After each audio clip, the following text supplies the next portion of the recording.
Bom, boa tarde, pessoal. Estamos iniciando, então, mais uma reunião da Clínica Obstétrica. Hoje a gente está recebendo a Yasmine, que ela é R3 atualmente, da maternidade, ginecologia e obstetrícia. Ela vai falar para a gente sobre fenômenos plásticos do parto. Yasmine, fica à vontade, você tem o tempo que você precisar. Boa tarde, gente. Então, eu sou Yasmine, sou R3 de GO aqui da Cachoeirinha. E hoje a gente vai falar desse título que a gente muitas vezes deixa passar, porque a gente fica tão preocupada nos fenômenos mecânicos, mas eles existem também, que são os fenômenos plásticos do parto. Então, eu vou fazer um primeiro momento explicando pontos básicos que são importantes. Vou me basear bastante nesse livro, que é o Briquet, que é o nosso livro de cabeceira do R1. Então, o que são os fenômenos plásticos? Né? São fenômenos que permitem a adaptação da cabeça fetal à forma e às dimensões da bacia durante o trânsito pelvogenital. Então, esses fenômenos, eles acontecem não só com a cabeça fetal, né? Na verdade, é com o corpo todo. Mas eu vou chamar a atenção para duas situações que são importantes para a gente na nossa prática clínica, que é o acabalamento dos ossos e a formação da bossa serossanguínea. O que é o acavalamento dos ossos da abóbada craniana? A gente pensando na situação mais comum, né, que é uma apresentação que a gente está vendo um feto que está vindo um OP, que está vindo cefálico, a gente tem que se preocupar com alguns diâmetros, que nem a gente já viu na estática fetal, e a gente observa que durante o parto, os partos mais laboriosos, a gente pode observar uma redução dos diâmetros no sentido antero-posterior. O osso frontal e o occipital, eles vão ficar sobre os parietais, e uma diminuição no sentido transverso também, com a sobreposição dos ossos parietais sobre a borda um do outro. E isso pode acontecer uma redução de meio a 1 centímetro, até mais que isso nos partos mais laboriosos. Então, aqui explicando melhor, né, para vocês. Aqui a gente tem o diâmetro transverso, né, que é o diâmetro biparietal, e aqui a gente tem o nosso suboccipito bregmático, né, que a gente pensando que é um bebê que está naquele ovoide fetal, que está diminuindo, né, esse diâmetro que pode ser maior, né, considerando aqui, se for um fetinho que está defletindo, né. Então, esses fenômenos, eles permitem que a cabeça fetal se adapte ao canal e que possa acontecer a passagem. Quais são os fatores que vão, né, influenciar nisso? A maleabilidade óssea, além da capacidade pélvica materna, e o nosso osso occipital, ele tem uma formação mista, tem uma parte endocondral, a formação do osso occipital tem uma parte escamosa e uma parte condilar. E aí essa cartilagem aqui que vai dar origem depois, né, à formação do osso, ela também permite essa maleabilidade. E o que é a bossa serossanguínea, que é outra situação que importa para a gente na prática clínica? É a infiltração serossanguínea dos tegumentos no polo apresentado, lembrando que nem sempre a gente tem, não feto cefálico, e ela geralmente é reabsorvida em 48 horas. O que é a bossa? Ela é formada pelo mesmo fenômeno que quando a gente faz aquela terapia quando a gente faz a ventosa, né, a pressão faz com que tenha essa infiltração serossanguínea, né, na região que está fazendo lá o tratamento. Da mesma forma, quando tiver lá né, a descida, né, da apresentação, também a pressão exerce faz com que tenha essa infiltração, que geralmente, né, que eu estou colocando no Atlas, né, do NEP, aqui a gente tem o nosso córtex, aqui tem a tábua óssea, a gente tem a aponeurose cranial, e aí a gente tem a formação dessa bossa, que muitas vezes vai preocupar o pai, vai preocupar a mãe, né? Quando o bebezinho nasce, geralmente perguntam para a gente se isso é normal, e você tem que explicar que é um processo normal, que não tem nenhuma repercussão fetal, e geralmente a absorção acontece em 48 horas, independente da região do corpo em que isso acontece. Então, lembrando, né, que onde vai estar protegido, né, pela curvatura pélvica, isso não vai acontecer, isso acontece na região que tem a pressão. Então, aqui a gente está dando alguns exemplos, né? A gente vai ver uma tumefação violácea, mole, pastosa, ela pode ser um pouco mais firme, ela não é crepitante e ela não é flutuante. E se infiltra sem respeitar suturas, de uma maneira muito uniforme, né? E aqui está mostrando a evolução do bebezinho, né, que depois ficou sem nenhum resquício desse processo de formação. Às vezes, a gente pode observar até flictema, que são aquelas vesículas com líquido, mas também isso faz parte da fricção, do processo do parto mesmo. A gente não tem que tranquilizar o familiar quanto a isso, tranquilizar a mãe quanto a isso. E aqui eu fiz esse slide, né, colocando R1 de exemplo, porque muitas vezes a gente vai avaliar e a gente não se dá conta do que a gente está examinando. Então, primeira coisa, né, que às vezes a gente deixa passar batido. É uma bolsa íntegra ou é o que eu estou sentindo é a bolsa? Como que eu posso diferenciar isso? Então, você vai friccionar o seu dedo, se você sente cabelo, você tem aí, então, a certeza de que né, teve já a ruptura da membrana. E você pode, no seu toque vaginal, registrar ali o processo, né? Bolsa uma cruz, bolsa duas cruzes. Depois eu vou explicar um pouco melhor por que isso é importante. Outra coisa, né? Esse bebezinho aqui, né? Quando ele nascer, onde que vai estar a bolsa? Né? A gente já teve no Cachoeirinha mais de um parto, né? Que algum colega da turma teve que fazer, que veio, né? Um bebezinho de face. E aí a gente espera também esse processo na face. E pensando numa situação do centro obstétrico, né, um paciente que teve um parto mais laborioso, estava um outro profissional fazendo, acompanhando o parto, e aí indica uma analgesia e você vai avaliar, o paciente está lá analgesiado no centro obstétrico e você não consegue sentir mais nada, porque a bolsa está muito, né, protuberante já. Essa região aqui, retroauricular, ela é protegida desse processo e às vezes ela é uma dica, né, que a gente pode procurar para auxiliar na avaliação da apresentação. E aqui também um outro achado que eu achei pertinente também, quando a gente vai, né, fazer um alívio através do vácuo extrator, a gente também considera, né, a formação da bolsa, porque a gente vai colocar considerando, né, o lambda e a gente permite que essa bolsa sero-sanguínea seja formada quando você vai também realizar a vácuo extração. Então, falando de dois diagnósticos diferenciais que a gente tem que saber, porque às vezes a pessoa vai questionar e você tem que saber diferenciar isso desse processo que é fisiológico, que é a formação da bolsa.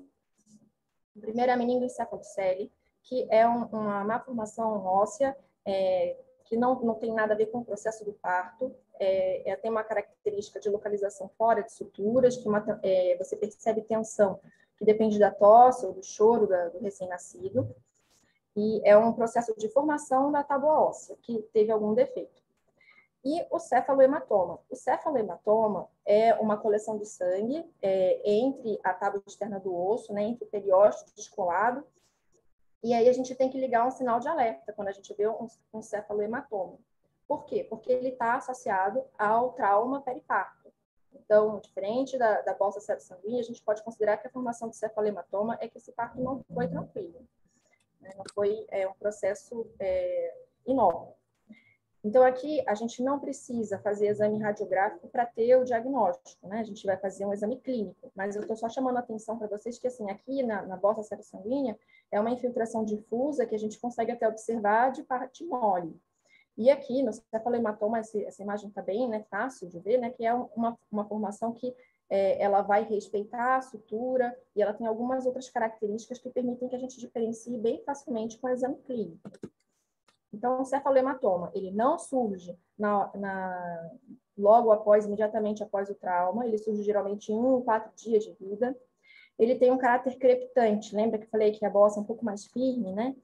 Ele tem, ao toque, um caráter crepitante, um caráter mais amolecido, e muitas vezes tem um diagnóstico errôneo de fratura, um fator de confundimento aí. Ele respeita as suturas, não vai ser essa infiltração difusa, e a parte boa é que a resolução é espontânea e acontece independente de você fazer alguma posição, fazer algum tratamento, em 1 a 2 meses isso vai estar resolvido. E em um segundo momento da aula, eu fiz uma leve revisão, escolhi 5 artigos que falam sobre alguns pontos que eu acho importantes para a gente entender por que isso vale a pena a gente também estudar. Esse primeiro é de 1882. Era um artigo que o médico estava falando sobre a importância da avaliação da moldagem da cabeça fetal na investigação forense, né, médico-legal.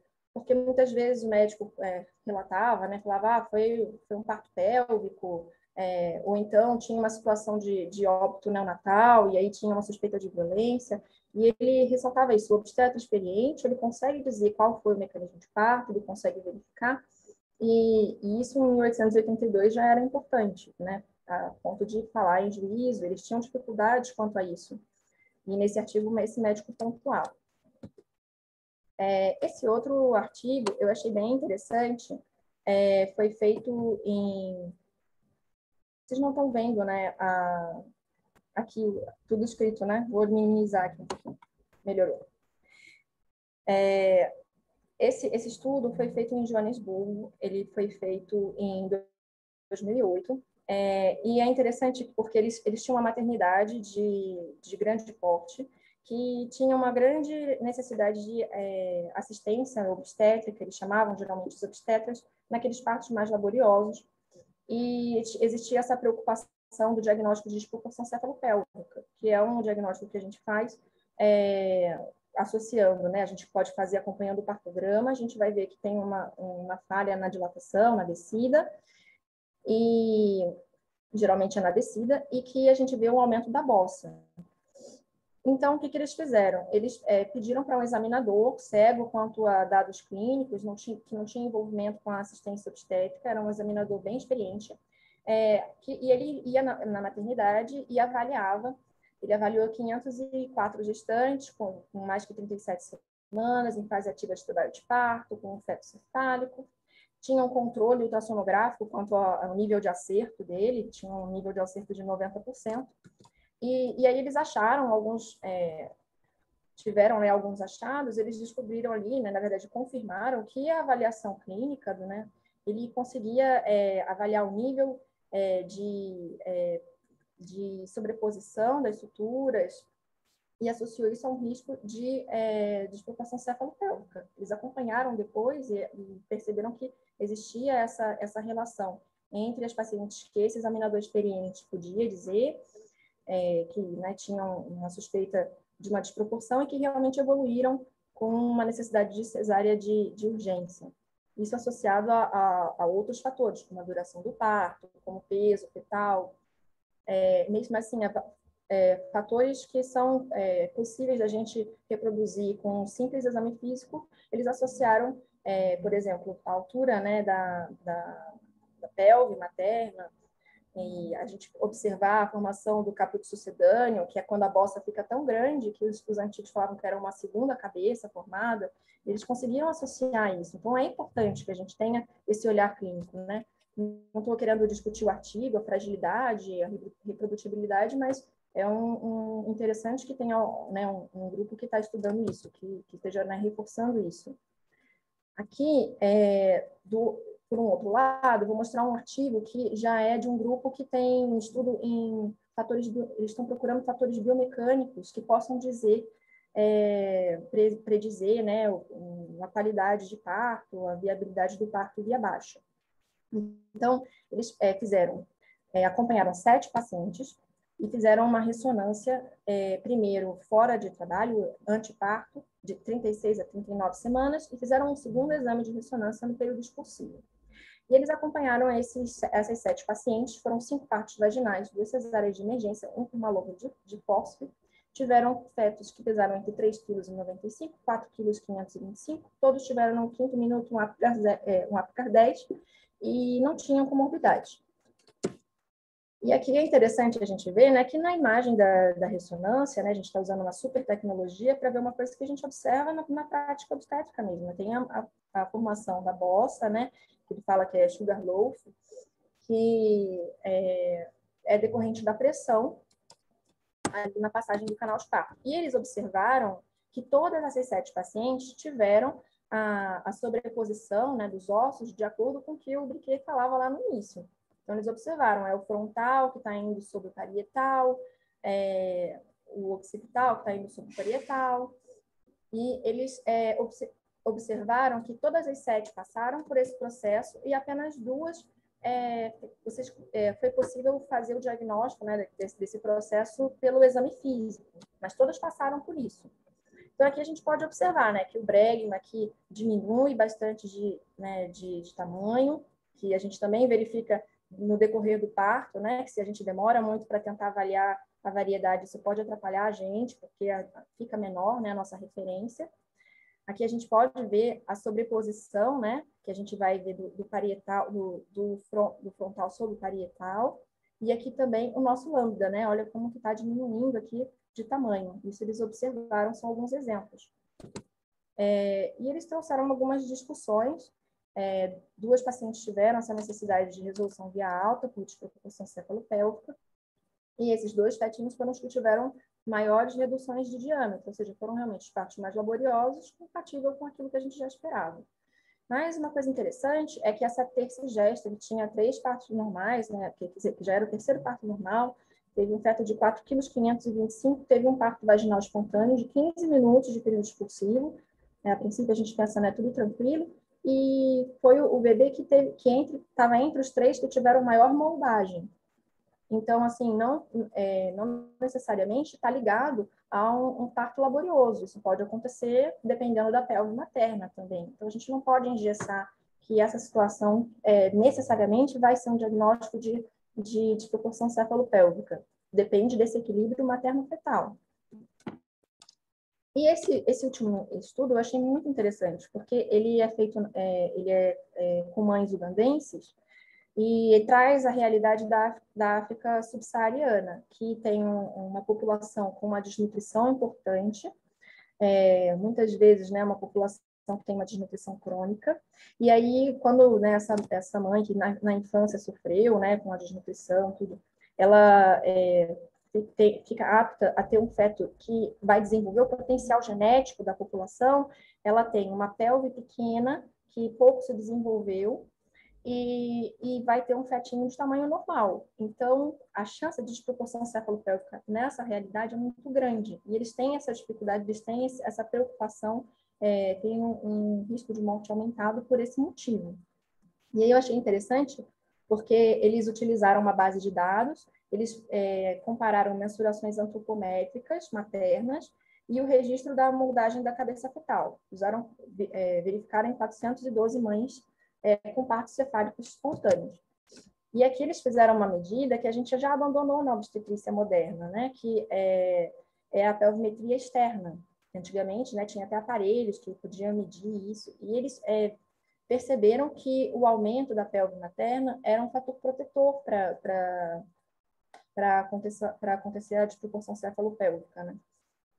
E, claro, outros fatores que a gente já sabe, que estão associados ao parto mais laborioso, estavam associados ao risco. Então, gente, eu queria mostrar que, assim, é um achado que é importante e que é importante a gente registrar bem no nosso exame físico, porque, às vezes, a gente vai ter, né, uma estrutura melhor, vai ter uma capacidade de receber, mas o nosso exame físico ali, ele pode ser útil.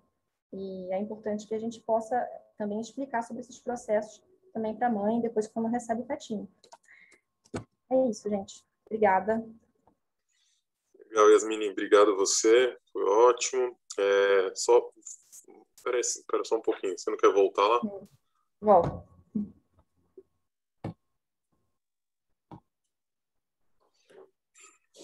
Eu acho que uma coisa interessante, eu não sei se você se deu conta, mas aquele artigo que você colocou, né, de 1882, acho, né? Uhum. Você se deu conta de quem é o autor do artigo que você mostrou? Volta lá.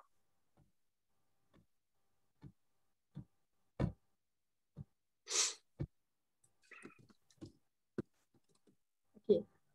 O Simpson, sim. Né? Sim. Então, esse cara aí foi o cara que inventou o Foi Forte Simpson, né?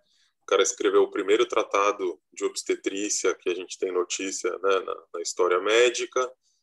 Então, ele é o cara, né? Então, ele é um dos pais aí da obstetrícia moderna que a gente faz hoje em dia. Então, interessante você trazer esse artigo. Eu acho que uma coisa que vale a pena a gente comentar, né, que a gente acho que sempre fala, acho que eu e a Noca, a gente está batendo nessa tecla sempre, né, nessa questão que você colocou lá da importância, né, da bossa para o R1, né. Isso é aquela coisa que a gente comenta, né, quando a gente vai fazer o toque, a gente tem que tentar registrar o maior número de informação, né, num único exame, né? Então, você faz o exame, você já tem que fazer a pelvimetria interna, né, ver todos aqueles pontos de referência da pelve, né, ver se a pelve, se a bacia da mãe é boa, se é compatível com aquele feto, né, já ver a variedade de posição, ver se está tendo algum sinal de bossa. Então, tudo isso tem que ser registrado no exame físico, né? Porque, às vezes, a gente só vai se preocupar, por exemplo, com a variedade de posição quando a bossa está completamente instalada, né? Quando você já tem lá, como você falou, o caput sucedâneo, né? Não é nenhuma bossa, mas já é um caput sucedâneo. E aí, realmente, aí você vai ter que partir para tentar ver a variedade de posição, que nem você falou, procurando, né, a orelha do bebê, ou tentando procurar o nariz, alguma outra, né, algum outro ponto de reparo para você poder identificar a variedade de posição. E aí, obviamente, que a tua, né, a tua acurácia do teu exame diminui bastante. A chance de você, né, comer bola em alguma coisa é muito maior, né? Então, acho que essa é a grande questão toda, né? A bossa, por mais assustadora que seja, ela é fisiológica e ela pode, sim, atrapalhar a gente, né? Acho que é isso. Não sei se você tem alguma coisa, Enoque, que você quer Não, comentar. quero, assim, em primeiro lugar, parabéns, Yasmine. Eu não esperava menos de você nessa aula. Foi muito boa, brilhante mesmo. E eu acho que isso de você associar tanto a avaliação clínica como o que você trouxe de literatura com alguns trabalhos, eu acho que esse bate-bola aí ficou muito interessante, né? Então, realmente ficou muito legal. Só um pouco mesmo disso, isso que o Luiz falou, né? O Luizão falou, em relação a gente sempre extrair o maior número de informações do toque vaginal, né? Então, a gente tem falado isso bastante para os R1s. Sempre que você tiver a possibilidade de fazer tua avaliação, seu exame físico o mais completo possível, né? Isso aí não é só empodera o seu exame clínico das condutas que você vai tomar. E aí, às vezes a gente está ali no pré-parto, mas a partir de quando eu tenho que olhar a variedade de posição? Sempre que você conseguir, né? Não tem um tempo certo, ideal para você, vou esperar quando tiver com 7 centímetros, quando tiver com 8, não. Se você está conseguindo ver a variedade de posição, é obrigação do teu exame físico trazer essas informações, né? Eu entendo, a gente entende a peculiaridade da nossa residência, de um pré-parto que muitas vezes ele está muito cheio, do trabalho que vocês têm durante o plantão, né? Enfim, isso aí a gente não precisa nem entrar nessa questão. Mas, por outro lado, a assistência ao trabalho de parto é obrigação, faz parte do treinamento de vocês, né? Então, se vocês vão examinar a paciente no início do trabalho de parto, no meio do trabalho de parto, ao final, já no período expulsivo, tem que trazer essas informações.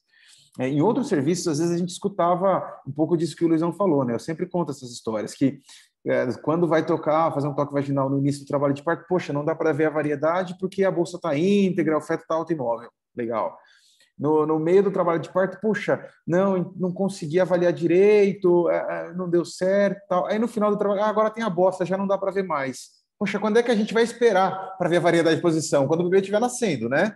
Ou se a gente tiver que indicar enfim, uma instrumentalização do parto, um alívio, a gente vai descobrir se acertou ou não depois, ou vai procurar a orelha? Não, tá tudo errado, né? Então, faz parte, é obrigação nossa extrair essa informação do nosso exame físico, tá bom?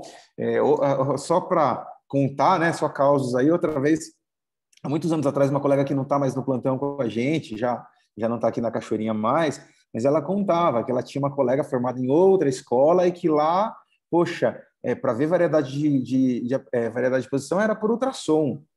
Gente, como você falou, a gente tem tecnologias, a gente tem que incorporar a tecnologia à nossa assistência quando ela é realmente importante. Agora, você vai deixar para o ultrassonografista ou vai utilizar de ultrassom para ver variedade de posição? Acho que nem tanto, né? Isso porque eu gosto muito de ultrassom, sou defensor do ultrassom, mas espera lá, né? Então, acho que essa sua aula aí trouxe muita informação, é só para a gente relembrar. Eu tenho certeza que os R2 e R3 não descobrem a variedade de posição quando o bebê está nascendo, né? Ou quando rompe aquela bolsa lá na fase avançada do trabalho de parto. Mas é só para a gente estar lembrando, e para os R1s, mais do que recado dado, tá bom? Acho que é isso. Legal. Obrigada, gente. Obrigado, Yas. Então, pessoal, vamos desconectar desse link e vamos conectar no próximo link para a próxima atividade. Até daqui a pouco, gente. Daqui a pouco. Tchau, tchau.